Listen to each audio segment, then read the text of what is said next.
Pattie, thanks for joining us today. Thank you for having me. Life has been a whirlwind for you in the past couple of years. Your whole life has changed. Justin's life has changed. Tell me how you've adapted to that.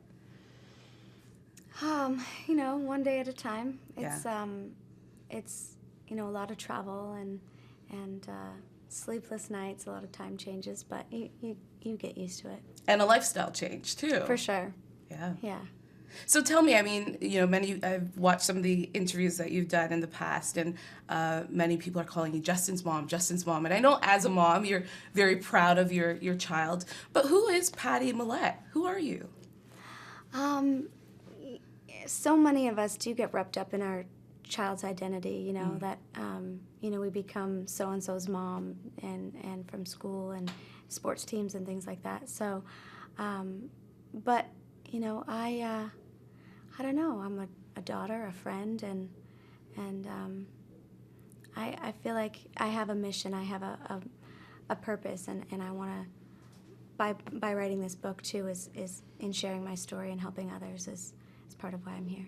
Let's talk about the book. At the very beginning, you talk about a dream that God gave you and really telling you to start at the beginning as you went through this house and saw all these rooms. Tell us about that dream and why you were urged to write this book.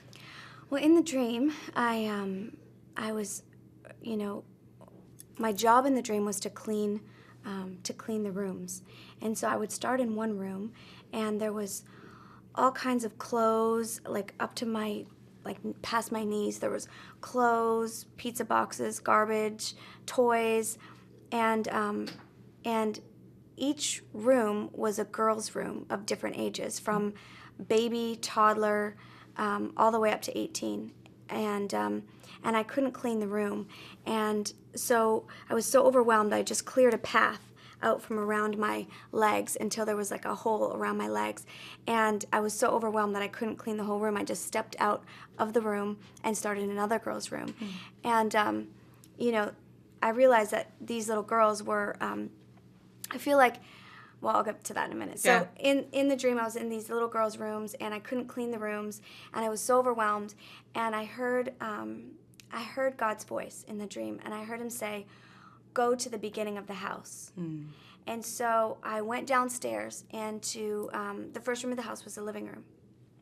And so I pulled everything out of the living room: the couches, the chairs, the lamps, the paintings, everything, the rugs, pulled it all outside, and cleaned everything, and repainted, and brought everything back in, just the stuff I wanted to keep. I kept the garbage and everything outside, and just put back the things I wanted to keep. And I felt so satisfied that I had finally cleaned one room of the house, and then I knew how to go back into the next room and just do the same thing and to take everything out. And so when I woke up, I realized that these girls' rooms represented me at different ages, and all the junk I had to clean out of my life, and all the pain that I went back to try and clean up, and I was overwhelmed and I didn't know where to start. And so for me, that dream was significant, and I went back to the beginning of my life to start from the roots. One of the earliest memories you say you had was witnessing your dad leave. And that, you're talking about junk, you're talking about pain. That played an instrumental role in how the rest of your life really played out, right? It did. Your mother and your father play such a significant role in you developing who you are and your confidence, and just your whole makeup and how you feel and think about yourself. And so when my father left, at 2 years old, of course I'm thinking I'm to blame, I'm responsible. Please don't leave, Daddy, I'll be good. I promise I'll be good. Because you thought it was all you. You were the reason. For sure. So in him leaving, I thought, what's wrong with me? Why am I not good enough for him to stay around? And so that, right from early on, put a seed of, you're not important into me. And it just set the stage for a lot of other things in my life. And as you got older, abuse started entering your life. Tell us about the struggle with that, because I think as I was reading it, I just thought, how much could one little girl take? Again, you want to protect your child. You want to, hide them from everything in the world. And I know that's what your parents probably wanted to do for you. But they couldn't stop these people from coming in. They didn't know probably what was going on. What was it like being abused time and time again by countless abusers and not feeling you had a voice? It's terrifying. It's thinking back on it. I even right now talking about it, I have all this like righteous anger rise up for that little girl. As an adult, looking back at that little girl and just thinking like, it's not right. And you know, so living through it was painful, but it was confusing. And for me, it was my normal. I didn't know. I didn't know what it was like to not have it in my life because that was my life. And you say that, at one point, because it was all about sex at such a young age, you thought, maybe I should become a prostitute. Maybe I should become a stripper. I mean, it seems like all my life is sex. I know so many people, so many, like, girls that I've known that have become strippers, dancers. Yeah. They, a lot of them have been sexually abused or raped, and it's so sad because when you lose your purity at such a young age, you start to think that you're not worth it. And when you lose your self-confidence, your self-identity, and your purity, you kind of attract what you believe you're worth. And it's... What did you think you were worth back then? Not much. I attracted, really unhealthy relationships. Well, I said it, I thought about when getting older and what a great, easy way to make money that would be being a prostitute. And in my mind, it didn't sound all that bad when I was younger because I had already lost so much of my innocence. I had already lost so much of my self-worth. And so it's so easy for me to see how people can go into that life. I mean, now that I've got healing, never in a million years. But it was so easy to fall into that back then. But you had this little kernel of hope because you had gone to church. You had said yes to Jesus a while back. And so I see, even in that little girl, you were still holding on to that hope that you had committed to in church so long ago. Yeah, maybe. I know that, I had gone to Sunday school with a friend at 5 years old and gave my life to Jesus. And I didn't have anybody modeling what a Christian life is. I didn't live in a Christian home. I didn't hang around Christian friends. And so I just sort of went my own way. But God didn't forget about me. And, I wasn't really seeking him or living for him, but he never let go of me.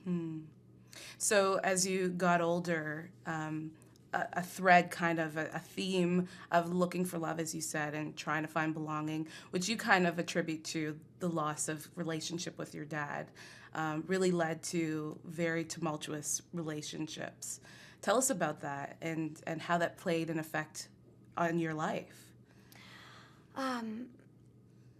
Yeah, I just, like I said, like when you don't believe you're worth much, you are attracted to people who sort of meet up to those expectations. And I was in a lot of unhealthy relationships. When I was 15, I was date raped, and then I started just dating, the wrong fit for my life. And even Justin's dad, I dated him when we were teenagers, and he came from a broken home, and so we were both broken, and we were both just really, it was such a toxic relationship, on again, off again, and thankfully he's not the same man today either. We've both grown and we've both changed.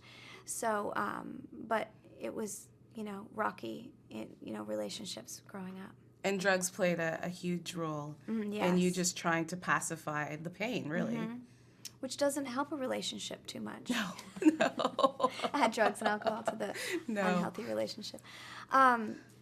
So yeah, for me, I started dabbling when I was about 14 and drinking a lot and smoking a lot of pot and doing LSD actually.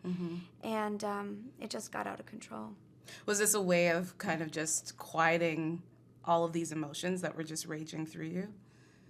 Yeah. Yeah, I was definitely self-medicating. Yeah. You know, the drugs and everything just sort of numbed my pain. And at the same time, your relationship with your parents, as you say, you know, your parents only did what they could do. Your stepdad and your mom. She wasn't used to really communicating her feelings with you that much. So she didn't know how to do it, even though she was there. Right. Talk about that relationship and how that played a role in everything that was going on in your life. Again, at such a young age, at 14 years old. Yeah, I love my mom, and I know that she And it's so evident in the book that you absolutely do love your mom. she's an amazing mom. She is so strong. Justin says that I'm the strongest woman he's ever met. Well, my mom is the strongest woman I've ever met. You know, she's a rock.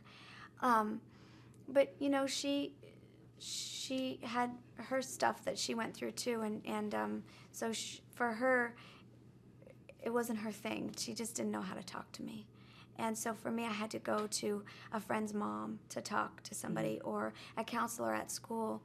And even though I knew she wanted to be able to talk to me and she meant well, in a sense, I felt abandoned. And it was hard for me to be able to, reach out and feel connected.